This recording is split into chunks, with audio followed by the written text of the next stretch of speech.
Sipas jush, shenjat e zodiakut a ndikojnë në personalitetin tonë? Dëgjoni me kujdes, sepse ndonse shkenca nuk ka një version përfundimtar, pra një studim të mirëfillt, ka disa studime të tjera që afrojnë shumë me këtë argument dhe do ju surprizoj. Më ndiqni me kujdes, kush është rastësisht si gjithmonë, nëse nuk e keni bërë ende, lidhuni me këtë faqe që të shihni sërish dhe faleminderit që jeni për herë bashkë. Duhet të dini që njeriu lind në këtë univers. Unë do t'ju tregoj fakte, thash që disa fakte mendoj se janë fakte, pastaj do të diskutojmë së bashku. Njeriu lind në këtë univers, në këtë botë, në këtë planet, në këtë forcë magnetike dhe është pjesës e tij. Pra, secili nga ne është një pjesë tokë, një pjesë ajër, një pjesë oksigjen, një pjesë ylli. Bile do t'ju them, ne jemi të përbërë nga atomet, sepse çdo pjesë, çdo qelizë e trupit ton është e përbërë nga atomet. Dhe atomet vijnë direkt nga yjet. Pra, të shpërbëra nga yjet vijnë deri në galaktikën ton, pastaj në planetin ton dhe pastaj në qenjen ton.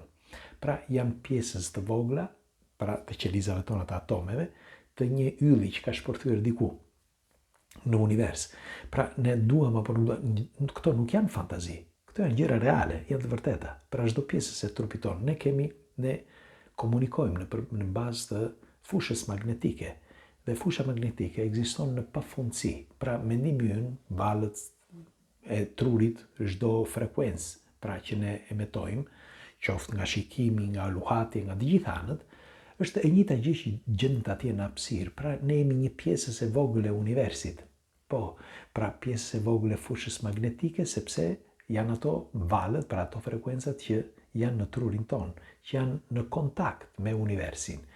Jemi pjesë e universit pikërisht nga atomet që përbëjnë qelizat tona.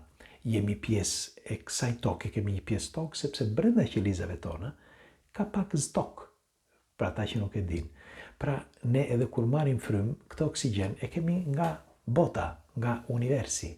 Pra, ne jemi pjesë e kësaj bote, por edhe bota është pjesë e gjithësisë.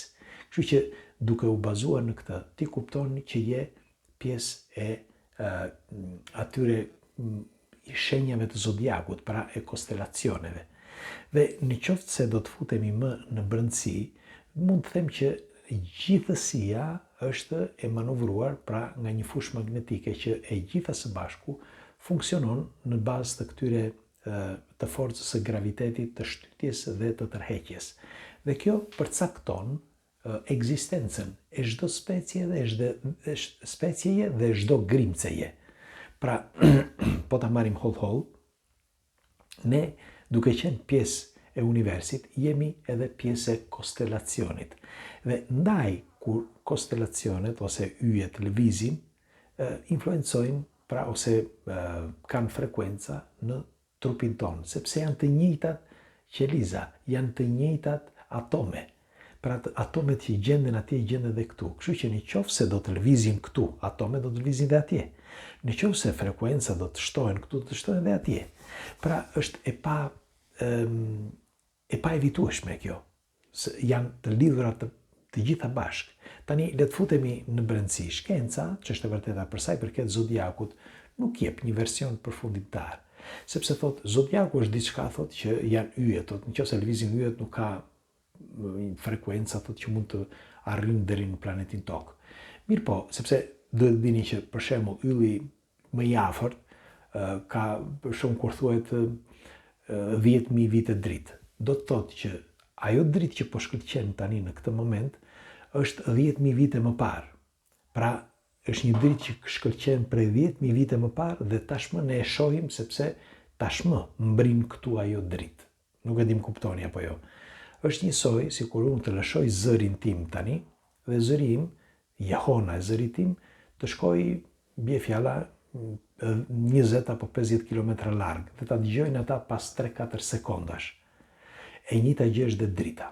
Pra drita, duke qenë shumë larg, ajo në momentin që emeton, duhet kalojnë kohë, pra duhet kalojnë vjet që të arrijë deri tek ne, pra tek syri që ta shohim. Dhe është kjo arsyeja që mendojnë studiuesit që nuk mundet që të ketë një ndikim, pra të ketë ndikime njeriu nga lëvizjet e yjeve. Pikërisht pra në bazë të këtyre frekuencave pra që emeton ylli në mijëra vjet, që nuk mundet të përputhen thot me njeri. Por një gjë dua t'ju them. Nëse nuk përputhet, sepse nuk përputhet me vitet, në momenti që arrin kjo energji, sepse arrin, ajo ka vite që është lëshuar që atje dhe vjen tani. Në momenti që arrin, atëre si është e mundur? Tani nuk kanë frekuenca, nuk arrin këto frekuenca, këto vibrime, padyshim që arrin. Pra, kur ato në këtë moment që arrin të mund të ndikojnë në ne, pra në secilin prej nesh, edhe sikur mos të kemi ekzistuar në 10.000 vite më parë, ekzistojnë tani. Kështu që ajo dritë që po vjen, ai vibrim që po vjen, është një frekuencë që ndikon. Duam apo nuk duam se është pjesë e atomeve dhe e qenies son. Jam i qartë në këta, apo jo më thoni nëse gaboj diku. Pra, unë mendoj, përsa përket mua, them që ndonse shkenca nuk e pranon, unë them që jemi pjesë e universi, duke qenë pjesë të universis, jemi pjesë e vogël, ndikon çdo lëvizje që bën universi atje jashtë, pra dhe vibrimet që ka.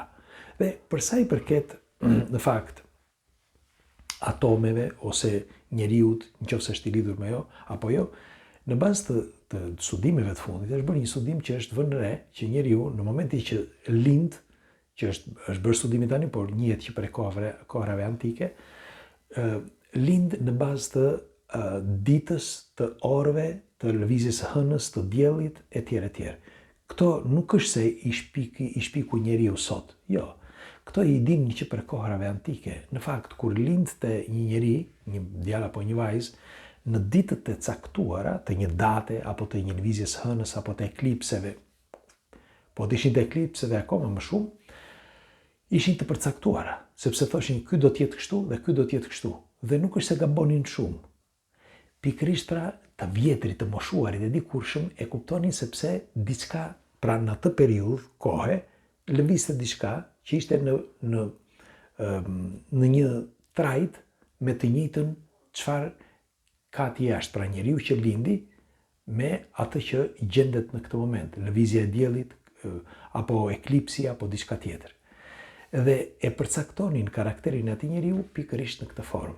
Tani, në qoftë se do ta marrim, për shembull, kur lind një njeri, ai kalon për shembull ato 9 muajt në barkun e nënës, gjatë atyre 9 muajve, dhe që nga momenti kur është ngjizur deri në momentin kur ai lind, ka një ecuri që nuk vendoset nga njeriu, por nga vetë natyra, le të themi nga krijimi, por megjithatë le të themi nga natyra.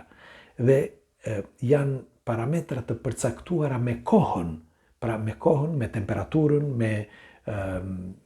me javën, me muajin e caktuar dhe me efektet natyrale.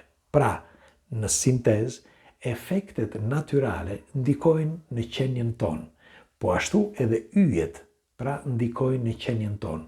Në sintez, mund të themi që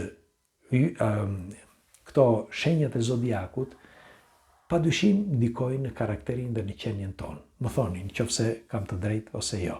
Pra, ky është një mendim im, nuk është se kanë zbuluar studiuesit, por nuk e thonë. Por unë mendoj që kjo është e vërteta. Megjithatë do dëshiroja një komentin tuaj dhe çfarë shenje të zodiakut keni dhe nëse se është e vërteta ajo që po e them, nëse përputhet me këto që ju thash më përpara. Pra, keni ndikim ashtu siç përmendet të shenja e zodiakut në ato momente që ju japin këto informacione pra të lëvizjes së yjeve. Pres komentet tuaja. Kalofshi bukur.